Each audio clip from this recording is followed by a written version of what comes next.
Tayong mga Pilipino, relihiyoso nga sigurong talaga dahil pati ang ating mga kasiyahan, bunsod ng ating pananampalataya. Kaya habang tayo'y nagpapakaligaya sa mga fiesta ngayong buwan ng Mayo, alalahanin din ang mga patron at ang Diyos na siyang dahilan kung bakit tayo may mga fiesta. Ngayong kaliwat kanan ang mga pista. May palitsyon ba si Mayor sa inyo? O papansit si Gob? Kung hindi naman, si Konsehala nagpaihaw.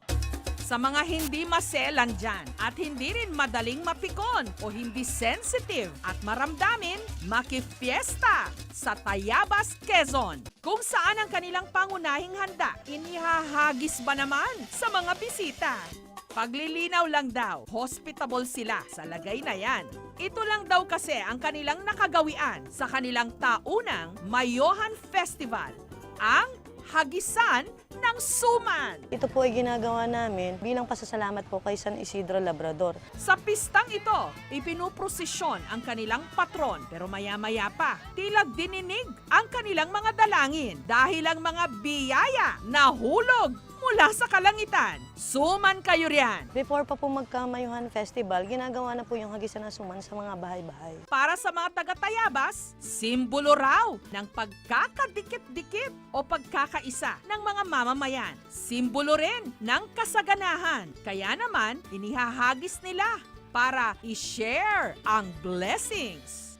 Sa pista nga nitong Lunes, nakaubos sila ng halos 12,000 na piraso ng suman. Isa sa mga maituturing na institusyon sa paggawa ng suman sa Tayabas, si Aling Meli. 16 anyos pa lang daw siya. Tinuruan na ng kanyang lola na magluto ng suman. Nanonood lang ako ang tagahugas lang ng malagkit. Tapos nung malaon na, ako na ang naggagawa, nag-aalis na ako ng tingting. Natuto na rin akong magbalot. Simple lang ang paghahanda nito. Lalagay tayo ng tubig sa ating kinudkod na niyog. Tapos gagatain natin. Halo. Na, ilalagay na natin dito.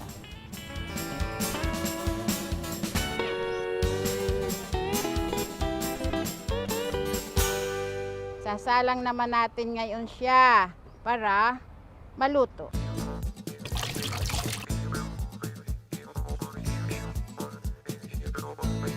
Ito na ang ating suman sa palaspas.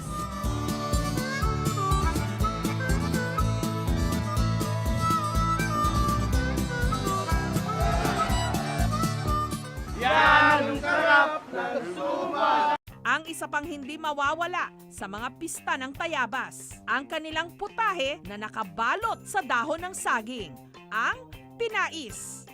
Ang pamilya ni Chef Marvin may pinaka-iniingat-ingatang heirloom recipe nito. Natutunan ko ito sa aking tito na chef din. Bata pa lang ako, pag merong mga family gathering lang, nagpe-prepare siya ng pagkain tapos nanonood ako sa kanya tapos tumutulong din ako sa kanya.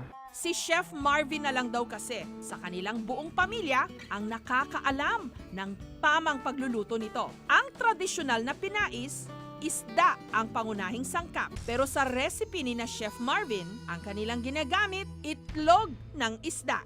Naisipan daw nila itong gawin matapos mapansin na maraming nasasayang na itlog ng isda sa palengke. Sa una, mag-isa tayo ng sibuyas. Pagkatapos ilagay ang bawang at ilagay na natin ang taba ng talangka.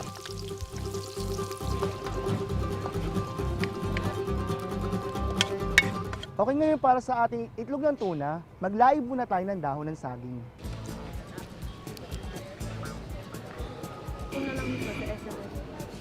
At ngayon, isasalang na natin ang itlog ng tuna sa palayok. Gata, sukang tuba, stimplahan ng asin, at saka ilagay yung kamyas. So pagkatapos natin ilagay yung mga pampalasa, takpan natin at hintayin kumati hanggang sa maluto.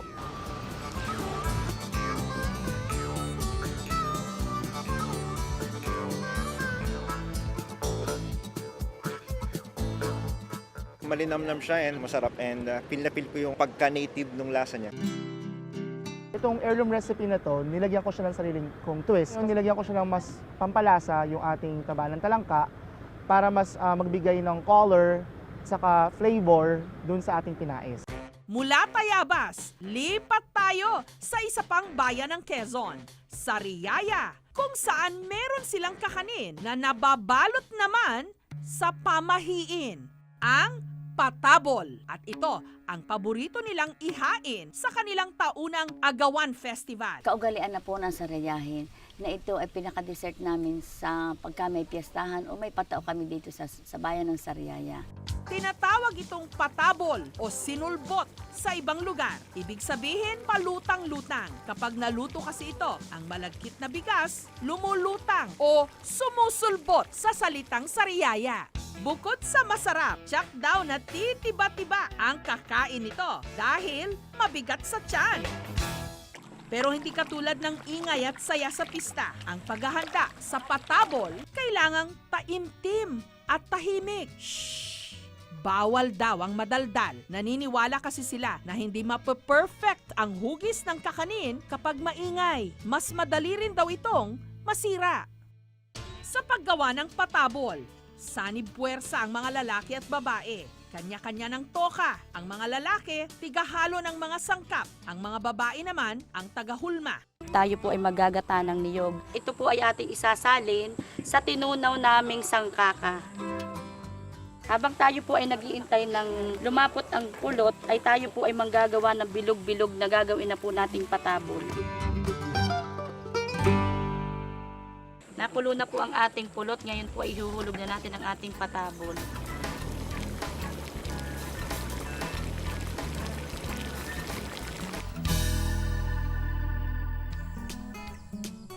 Yan ang sarap.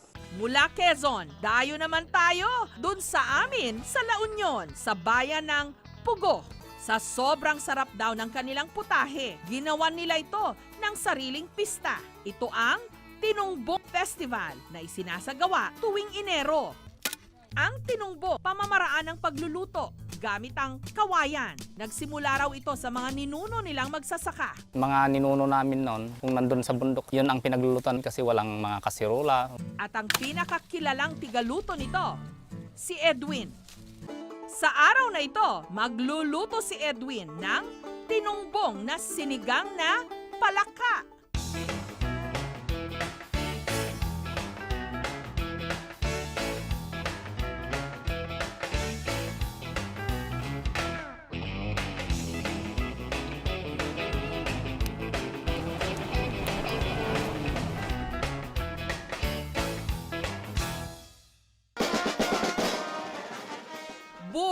Buhay naman ang bayan ng Ubando sa Bulacan sa linggong ito dahil dinagsana naman sila ng mga nais magkaanak o ng mga naghahanap pa lang ng kabiyak sa kanilang fertility dance rite o sayaw sa Ubando.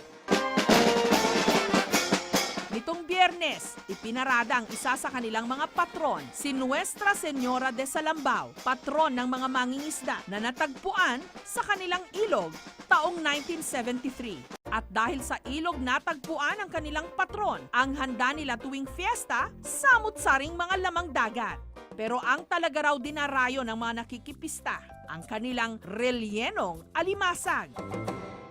Kailangan ng bawang, sibuyas, crab meat, paminta, kinchay at asin.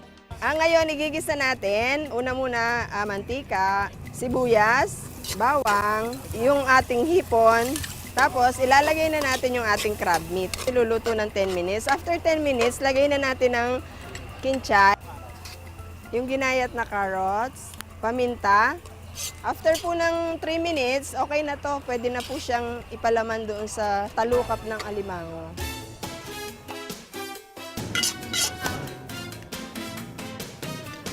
Ito na, ilalagay na natin siya sa talukap para maging relleno na siya. Ngayon, ipiprito na natin siya.